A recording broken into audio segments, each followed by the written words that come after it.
Cumprimentar a todos com a graça e a paz do nosso Senhor Jesus. Amém? Meus irmãos, com alegria nós estamos aqui. A gente veio passar alguns dias em Natal, poucos dias. As minhas férias já estão se encerrando. Amanhã é o 5º dia das minhas férias e já estão acabando. Então, a gente está voltando amanhã, mas muito grato por estar vindo aqui, estar adorando ao Senhor com os irmãos nesse lugar, vendo o pastor Francinilson, família. São pessoas amigas, queridas, por todos nós, pela minha casa. Estou aqui com minha esposa, Rosana, a Radija, né, que esteve aqui, e a Radassa, pequenininha, que quis correr aqui por esses corredores. E a Radija estava resistindo, disse, não vou não. Não conheço não, esse pessoal não vou não. Né? Mas aí quando teve a oportunidade, a gente não insistiu, aí ela resolveu vir, né? Louvado seja o Senhor. Porque não é fácil. Romper essas barreiras, a gente sabe que não é fácil, mas graças a Deus. Meus irmãos, vamos abrir a palavra do Senhor no Salmo 73.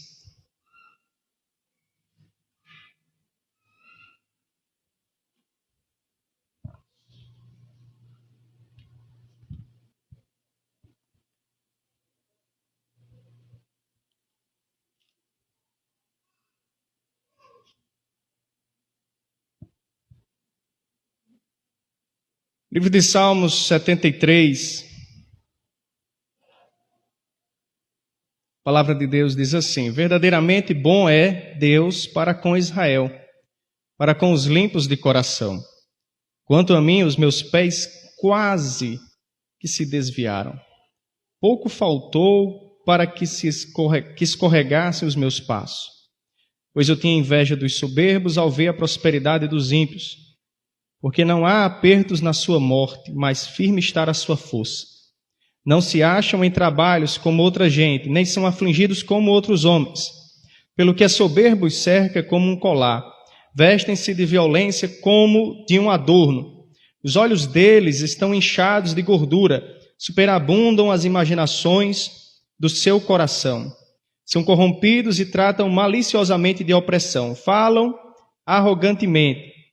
Erguem a sua boca contra os céus e sua língua percorre a terra. Nós vamos para o versículo 16, quando diz assim: quando pensava em compreender isso, fiquei sobremodo perturbado. Verso 17: até que entrei no santuário de Deus, então me entendi eu o fim deles.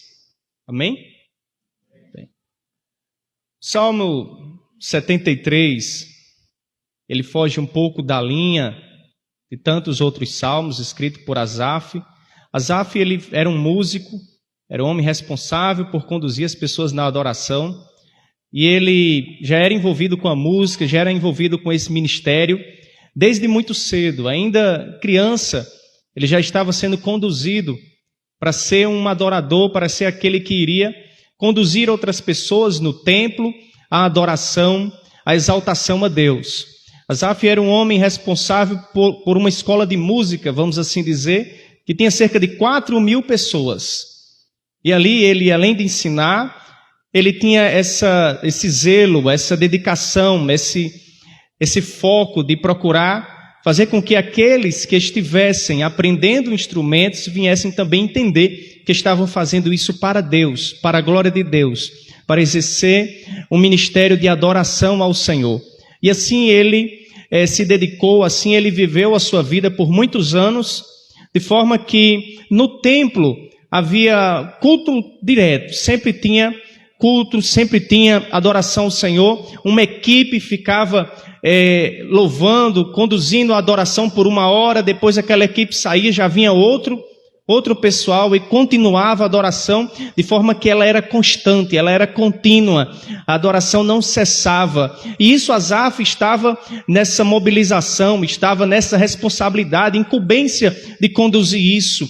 Então era um homem que conhecia de música, era um homem que conhecia de igreja, era um homem que tinha uma vivência nesse sentido desde muito cedo, mas a palavra do Senhor vem dizer que Asaf, em determinado momento, ele disse: quase que eu me afasto, quase que eu me desvio, quase que eu perco a minha fé.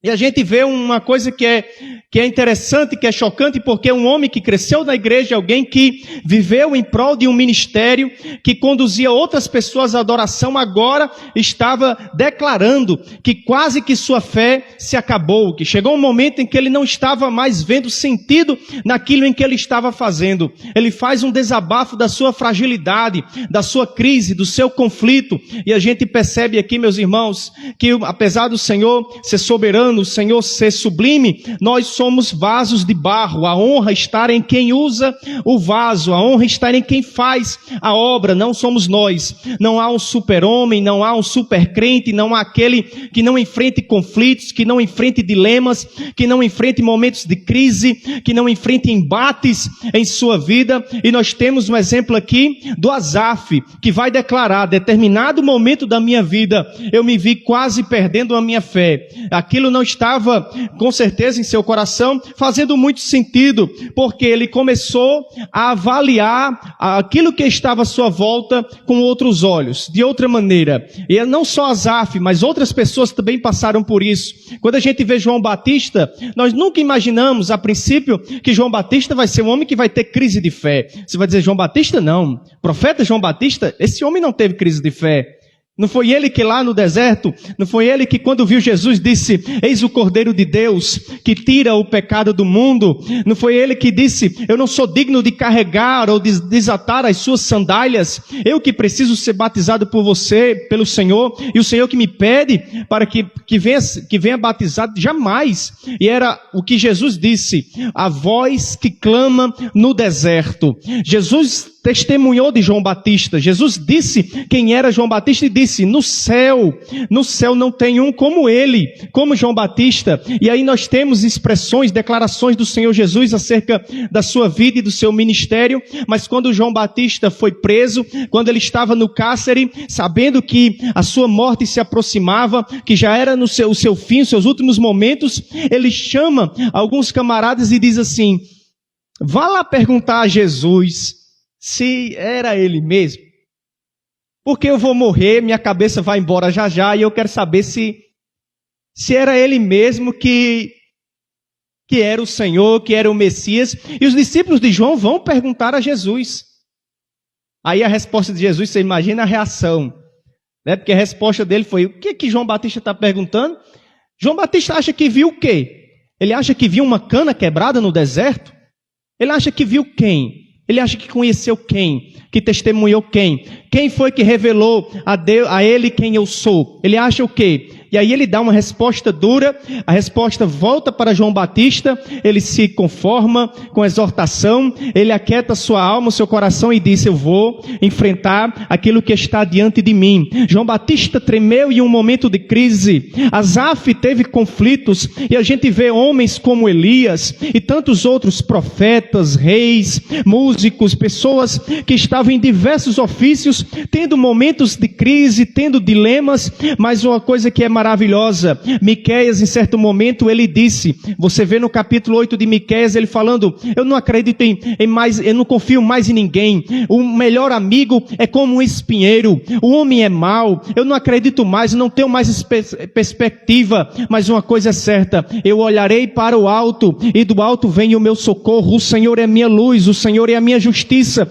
e o Senhor virá me socorrer. Miqueias estava declarando: eu sou frágil, eu sou incapaz, eu estou passando um momento difícil, eu estou ruindo, mas o Senhor vai me sustentar pela sua poderosa mão, vai me guardar, vai me livrar, e vai fazer com que eu seja colocado de pé. Os nossos pés não são firmados pela nossa capacidade, pela nossa habilidade, pelo nosso tempo de igreja, se temos 1, 2, 3, 10 anos de igreja, pelo que exercemos aqui dentro, nada disso, meus irmãos, é razão de nós imaginarmos que podemos, e pela nossa própria força, conseguir alguma coisa. Não, o que conseguimos é Deus que abre as portas. E se estamos aqui adorando o nome do Senhor, é porque a graça dele nos trouxe para este lugar. E se abrimos a nossa boca e dizemos: Senhor, nós te adoramos, o Senhor é o centro, o Senhor vive, porque ele vive, eu posso crer no amanhã. Nós declaramos isso porque o Espírito Santo de Deus que há em nós testifica isso no nosso coração.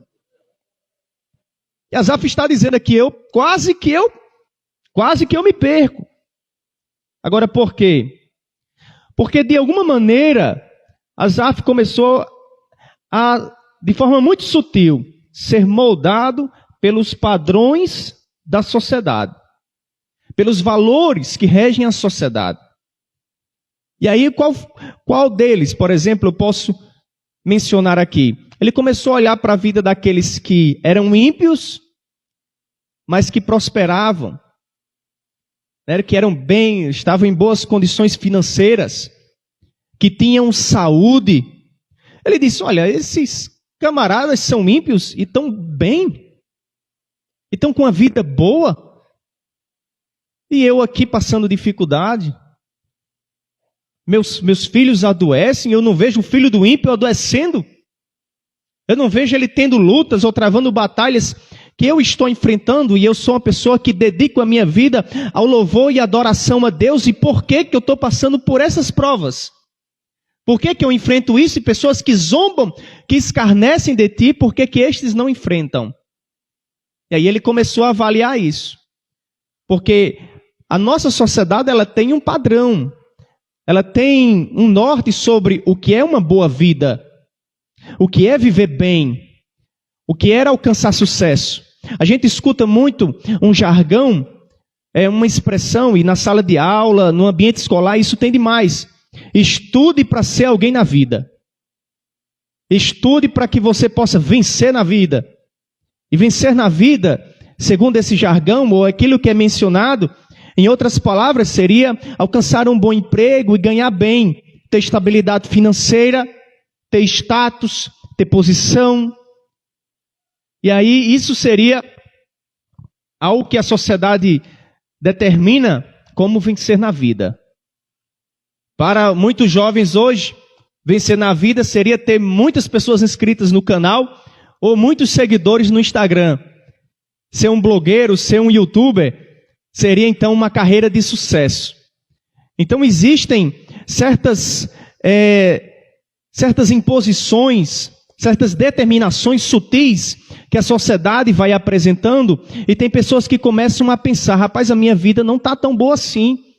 Eu sou um fracassado, eu não tenho aquilo que eu deveria ter, e a pessoa nem queria, mas de forma muito delicada começa a desejar aquilo que a sociedade deseja, aquilo que o mundo diz que você deve correr atrás, que você deve alcançar acima de tudo, porque aquilo supostamente vai preencher a sua vida, vai mostrar todo o sentido que a vida tem a oferecer. E nós não temos um exemplo mais prático do que Salomão no livro de Eclesiastes. Salomão, ele vai escrever um livro para responder uma pergunta, e a pergunta é: qual é o propósito da vida?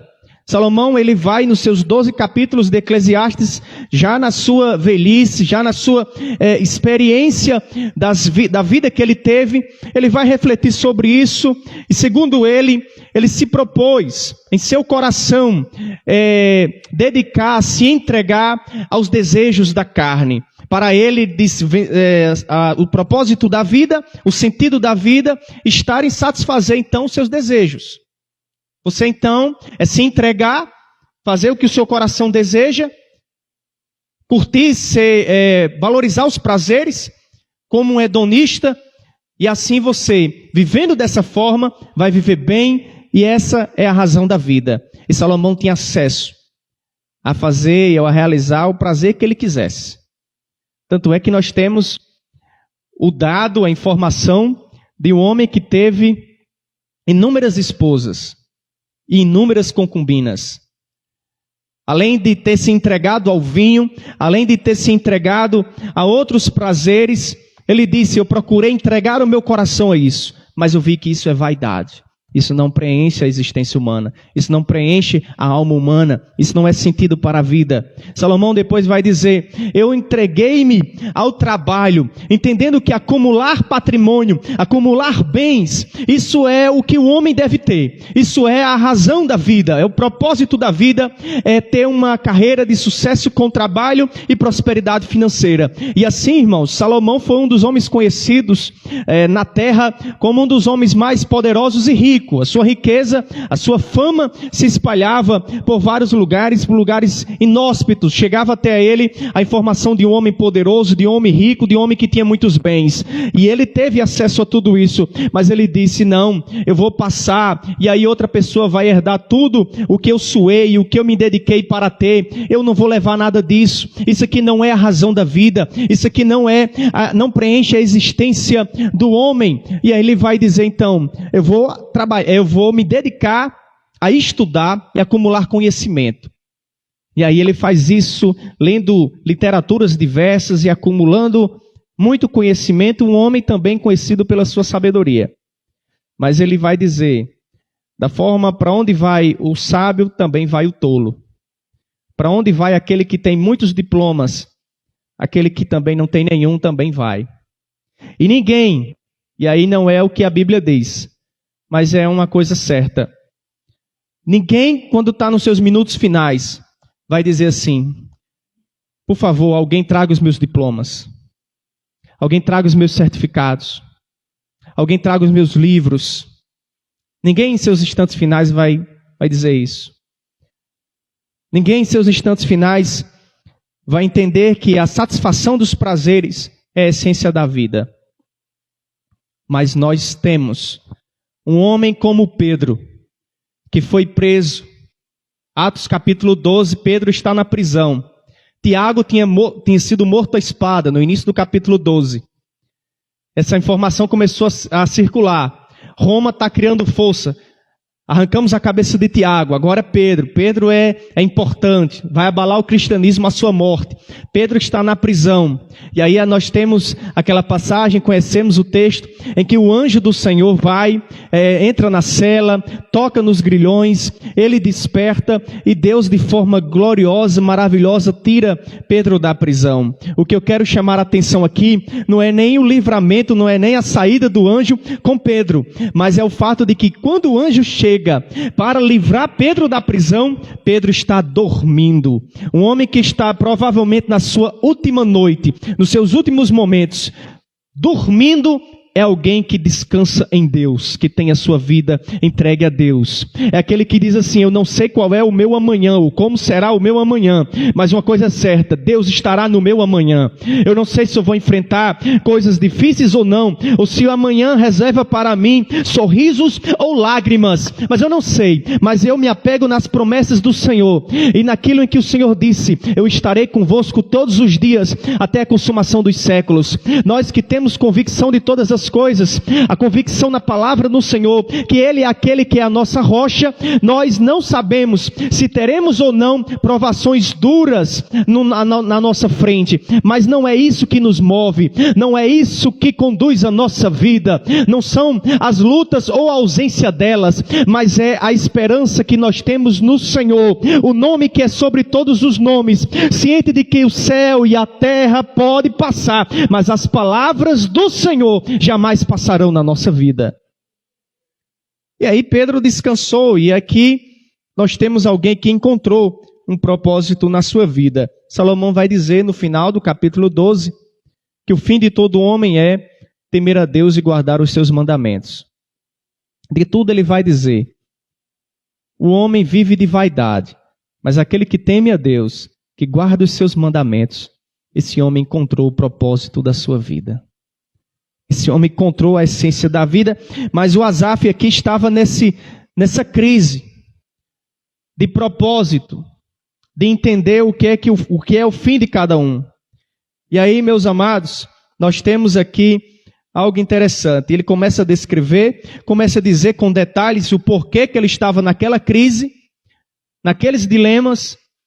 E aí no versículo 17 nós temos uma declaração de que ele mesmo com pouca fé, mesmo passando esse processo, ele vai ao templo e ele começa no santuário de Deus a louvar ao Senhor. E ele diz, quando eu começo a louvar, Deus começou a ministrar em meu coração. Quando eu começo a louvar, Deus vai retirando aquilo que estava me perturbando, aquilo que estava enfrentando. Quando eu começo a adorar, a presença dele se manifesta em minha vida.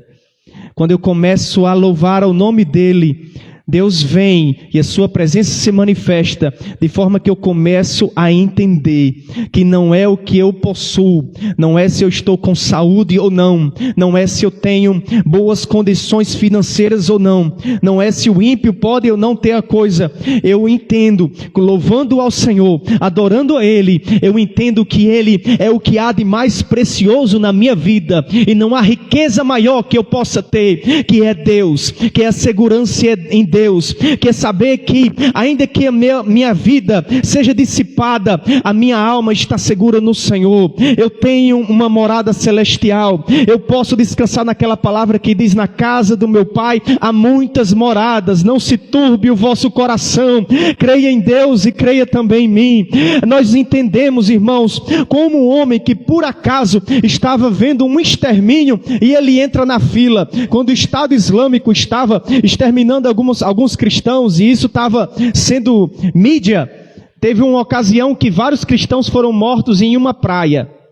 Fizeram uma fila, o Estado Islâmico filmou, decapitando esse povo. Só que, enquanto eles estavam indo na fila, tinha alguém que não estava nessa fila, e que não foi chamado para isso, mas que de repente entra. E você está entrando por quê? Que é isso? Ele diz: não, eu estou assumindo a minha fé em Cristo hoje. Agora eu vou fazer parte dessa fila e eu vou morrer junto com esse povo aí, porque eu entendo que Jesus é tudo, que Jesus é a vida, que Jesus é o sentido de todas as coisas. Meus irmãos, nós podemos passar dilemas dos mais diversos. Tem pessoas que enfrentam crises existenciais, tem pessoas que enfrentam confrontos dentro da família, embates internos, emocionais, muitas coisas que sobrevêm na nossa vida. Mesmo crente, cristãos, não estamos isentos de nada disso, mas nós precisamos descansar a nossa alma em Deus, buscar abrigo, refúgio, suporte no Senhor, porque Ele não nos abandona, Ele dá um norte na nossa vida, Ele nos redireciona, Ele segura pela nossa mão e Ele diz: meu filho, você está difícil para você, mas você vai passar, eu vou deixar você, você vai atravessar isso e no outro lado você vai chegar. Essa tempestade interna no seu coração, eu vou acalmar a sua vida. E nós precisamos crer, continuar crendo, ter recurso de crer e buscar constantemente ao Senhor, porque adorando a Ele, a sua presença está conosco. Adorando a Ele, Ele não vai nos desamparar. Eu vivi muitas crises, irmãos. Antes de entregar a minha vida ao Senhor, eu era ateu e à toa, mas um ateu militante. Eu militava no ateísmo, na cidade de Paus Ferros, de onde eu nasci. E a gente encrencava com os crentes. Geralmente vinha 2 crentes para evangelizar, aí um estava mais em espírito e o outro mais na carne. Por isso que era 2 para um segurar o outro. E aí começava a pregar, e eu dizia: que conversa bíblia, isso aí é livro de Harry Potter, é a mesma coisa. Isso é fábula. Não existe nada disso. Aí um conseguia engolir seco. Aí o outro dizia: isso é um ateu miserável, vai para o inferno, desgraça. Você vai queimar no fogo do inferno. Eu digo: que é isso, irmão? Irmão, já perdeu a estrutura, irmão? É assim. Quando vai evangelizar, a gente tem que estar na graça. A gente enfrenta de tudo. E aí, eu não acreditava, zombava daqueles que pregavam qualquer tipo de fé, e principalmente os crentes. Eu tinha 25 quilos a menos, né? Algumas pessoas disseram: vixe, ouvi daqui. Imagine, né, a cena. Aí, irmão, se eu colocar minha foto aqui, vai ter um choro coletivo na igreja. Tinha um cabelo comprido, só usava preto. Não, preto naquela região ali. É o cão que faz isso. Só pode, para a pessoa aguentar. É quente, rapaz. Mas só andava de preto. E tocava numa banda de rock chamada Escoliose. Olha só. Aí por quê? Em homenagem à doença, tudinho tinha escoliose, baterista, todo mundo com escoliose. Eu digo: pronto, vamos homenagear a escoliose. E aí eu tocava com essa banda e a minha preferência era uma jaqueta de uma banda chamada Bad Religion. O Religião Má, que é uma banda formada só de ateus. Então, assim, eu era por esse caminho. E aí alguém pode me perguntar, então como é que você foi encontrado pelo Senhor? Eu tive um sonho. E nesse sonho eu tinha 24 horas de vida. E nessas 24 horas eu comecei a pensar, rapaz, e se tiver céu e inferno mesmo? O negócio vai pegar. Eu disse, se tiver céu e inferno, eu acho que para o céu eu não vou não. Aí eu comecei a ficar preocupado. Mas aquele orgulho, aquele negócio, eu não vou também agora. Só porque eu vou morrer, não vou clamar não também não. Vou buscar Jesus só porque estou no fim não. Aí também é covardia. E aí eu resistindo tudo isso. Mas, quando estava perto de terminar esse sonho, era um sonho à tarde, pós-almoço. Quando eu estava perto das 24 horas, eu reunia família, despedida, era coisa bem cronometrada mesmo. E aí quando termina tudo, que eu vou tombando, aí eu disse, Deus dos crentes, Deus do meu amigo Harrison, que eu tanto encho o saco, se o Senhor é verdadeiro, tenha misericórdia e me dá uma segunda chance. Dá para mim uma segunda chance, que eu vou servi-lo. Eu vou andar em seu caminho e vou proclamar o seu nome. Ali eu acordei. No que eu acordo, que maravilha. Estou vivo. Não era só um pesadelo, era um sonho. Deus não existe. Eu já estava preocupado, pensando que Deus existia. Que coisa. E aí quando eu vou para a cozinha, uma voz, algo fala ao meu coração. Depois eu vou entender que voz é essa. Mas algo fala ao meu coração dizendo, eu te dei uma segunda chance. A minha misericórdia é sobre a sua vida. E você vai ser o meu servo. Você vai proclamar a minha palavra. Eu digo, o que é isso? Que pensamento é esse? Está repreendido em nome de Nietzsche. Mas eu digo, que pensamento é esse? Que negócio é esse?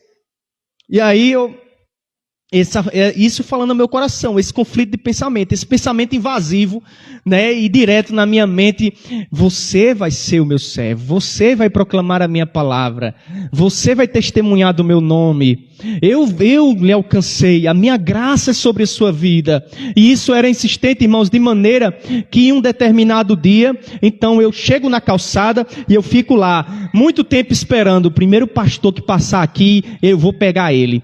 E aí quando dobra, pastor Vanderlei, que ele cruza na esquina, quando ele vai passando, eu grito, eu digo, pastor, vem aqui, chega aqui, desça, vem aqui na minha casa, faça uma oração por mim, porque eu quero entregar a minha vida ao Senhor Jesus, e a partir de hoje eu vou ser um jovem que vai testemunhar do amor de Deus, da palavra do Senhor, a minha vida agora é do Senhor. Meu irmão, a gente aprende muita coisa em faculdade, em curso de filosofia, do qual eu ministro, cursos nesse sentido, a gente aprende muita coisa em faculdade de história, de filosofia, nos cursos de ciências humanas, muita coisa a gente aprende no ramo profissional. Agora não há explicação para um ateu, uma pessoa que de repente chega e grita dizendo, eu quero entregar a minha vida a Jesus. Isso é a graça, é a poderosa graça, é a maravilhosa graça do Senhor. E quando alguém diz assim, eu quero ver um milagre, eu sou o milagre de Deus, porque eu sei o que eu fazia, e hoje eu estou dizendo aqui, há anos,